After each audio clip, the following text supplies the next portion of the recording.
How's it going, everybody? Just want to do an unboxing on something new. It's the, well, new to me. It's the Smith & Wesson SD9 2.0 in 9mm. My local Roll King had these on sale for $279.99, which is the cheapest I've ever seen them. Normally, whenever they have them on sale or any other store has them on sale, they're usually just $2.99, which is the going rate, so a little bit cheaper.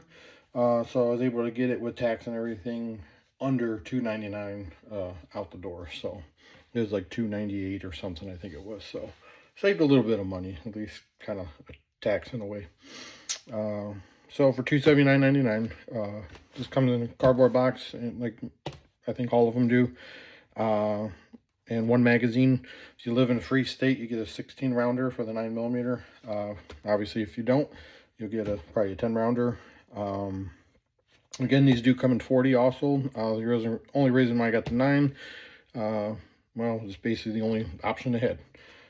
They didn't have the 40 cal for the sale price or nothing. So if they did and they had both in stock, I really honestly don't know which one I would have got. You know, because I do love 40 and, you know, I do love 9, but that's what they have. So anyways, you don't really get much. Again, it has this little thing that's tied to it. Take that off. It just talks about it a little bit. There is a QR code. You can check it out. I do believe these have a limited lifetime warranty, whatever that means. I have to register it and everything. Just a little foam, plastic, whatever.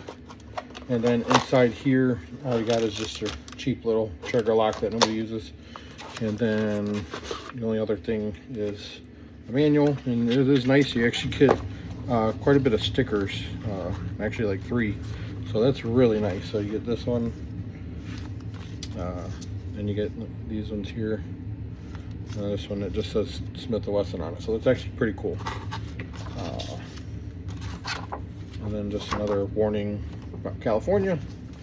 There's really not much info as far as like specs as far as trigger and all that, so I did check it out online and wrote it down so people, in case you want to know. Then here is some of the ammo or different calibers, and so I guess it is plus P rated for 9mm Luger, plus P rated, but it is not plus P plus. So take that for whatever it is. So again, I don't know if they make them in other calibers besides 9 and 40. I mean, that's just pretty much common. What I see is 9 and 40. So maybe if they do, that's pretty cool. So anyways, I get the box out of the way. So of course, it's got a chamber flag on it, so we do know it is clear and unloaded. And here is the 16 round mag, which is, I believe, stainless steel, fully welded almost all the way down. 15 mark on this side, and then the right side is mark 16, like a white colored follower, and it's marked 9mm too. And of course, just a base plate with Smith & Wesson and the logo. I don't know if Smith makes these for themselves or somebody else makes them. There's really no markings. It does say 9mm on here. So actually really nice mags. They feel really nice. They're around 30-40 bucks for new ones. Kind of expensive, but whatever. And here's the grip. Actually, it's kind of a nice, it's kind of blown out slightly, so it's not perfectly like flat or nothing on the grip. It actually, for me, it with medium-sized hands, it actually fits really nicely. Even with the magazine removed, my pinky is still on the handguard or on the frame. Other than that, some just type of diamond type squares or whatever for the checkering on the back, and also the same on the front, and then just a little bit of different type of texturing on the side with the Smith & Wesson logo. And it does actually, the texturing is pretty good. It's not as aggressive on the M&P 2.0 versions. Those are pretty darn aggressive. It's not as aggressive as that, but it's actually pretty nice. And then you do get a little bit here on the side here, so if you want to rest your pinky or your index finger. And then a nice wide safety, or I'm sorry, not safety, slide stop release. It's not extended or nothing, it's just nice and wide. It does release pretty nicely. Of course, your standard takedown, very much like a Glock. Of course, they got sued by Glock when they came out with the Sigma and everything. So this is essentially just the updated version of the Sigma. So I guess, I don't know if it's still in effect, but I guess every gun made, Smith & Wesson has to give $5 to Glock because they got sued. So essentially this is a budget US made Smith & Wesson Glock clone to an extent. But they all come basically with the stainless type slide. The 2.0, I don't know if it's like that on the other SD9 variant and the Sigma, but it does have some slot or kind of serrations or grooves cut into the top, and that's more for anti-glare for your sights. When the sun hits it, it helps with the glare. And then I believe the back sights are plastic, 2-dot white, and the front look like they are maybe metal, single dot. So of course SD9 2.0 here, Smith & Wesson logo, and then some nice serrations. They actually do work really well. They do kind of get a pretty good grip on it. So if you want to do crush checks or whatever, then of course a witness hole for, you can see the brass, so if you can kind of tell if it's loaded or not, and then a 2 Picatinny rail here. So overall, I think it's a beautiful looking gun in my opinion, especially for the money. You know, the machining looks pretty nice. I mean, I haven't taken it apart yet to see the inside machining, but it does look nice. Kind of rounded off type trigger guard, and Smith & Wesson does have the flat trigger now installed instead of the kind of curved U-shaped type trigger. I'm not sure if the magazine release is ambidextrous or not. It looks like it possibly could be, possibly not. I'm not sure. If anybody knows, please let me know. I didn't look into the manual to see if it is or not. But yeah, so overall, nice looking gun. I think, especially if you're on a budget, and $300 roughly is what you could afford. This is a really great option for home defense. You could possibly carry it. Definitely, I mean, any gun you can carry, but maybe not the ideal, but it could be a decent cold weather carry gun. Again, with 16 rounds for, you know, the free state.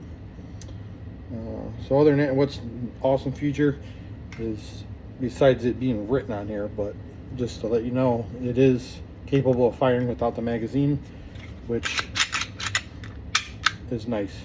The trigger, kind of Glockish. You got just, you know, your hard spot and where it just stops, and then you slow keep going, and then it finally breaks. The reset is basically all the way out. So once you fire it, hold it in, reset is all the way out. So it's not as good as some other pistols. But other than that, that's it. So that's what you get. And then let me tell you some of the specs. And this is according to for what I looked online and what I could find. So it's saying the width is 1.29 inches, the length is 7.2 inches, the height is 5.5, and the weight is 22.7 ounces. The trigger, the one said that it was like from 6 to 7.5. I put it on my a cheap Wheeler 8-pound max capacity trigger pull scale. And it sometimes breaks at 8, or, you know, so it's, I don't know. And then one I seen it's like a 10-pound trigger, so it's definitely, I would say, in the 8-pound range, so it's not very, very light. But it's not like mushy, it's just more heavy. So I mean, it does break kind of crisp and everything. It's just very, very heavy. So if there is, I believe M Carbo does make trigger type kits for these guns, I believe, or if not, I think Apex is the really known one. So I definitely will eventually, I mean, I'll shoot it like this for a little bit, but I definitely will probably buy a better trigger kit for these, and then it will make it a really nice, good shooter. So it was just something, you know, for the money I wanted to pick up. kind of been eyeballing them for a while. It's like, it's definitely not nothing I needed or nothing. I just thought it was kind of a nice, cool, cheap little plinker, something to take to the range and everything. And they are, from what I've heard, very, very, very reliable. They're just like a Glock in a way. Take apart like a Glock and almost have the same reliability, basically. I mean, they seem like they hold up really well. People are generally happy with them. I know the older Sigma ones, they aren't, because the trigger pulls are just so much more horrendous when they first came out. But slowly, Smith & Wesson kind of retweaked this gun and made it a nicer competition compared to some of the other higher end guns out there. So it's definitely something not look down on. It's definitely a really good gun. If this is all you can afford, I would highly recommend one of these. I mean, even though I never shot it yet, but just from the videos I've seen, people are genuinely, you know, they speak very highly of them for the cost. And again, I think it's just a kind of a nice looking gun. I mean, I know some may not like the stainless steel slide or whatever, and they might want it all black or whatever, but you know, so, but anyways, that's it. If you have any questions, feel free to comment, and thanks for watching.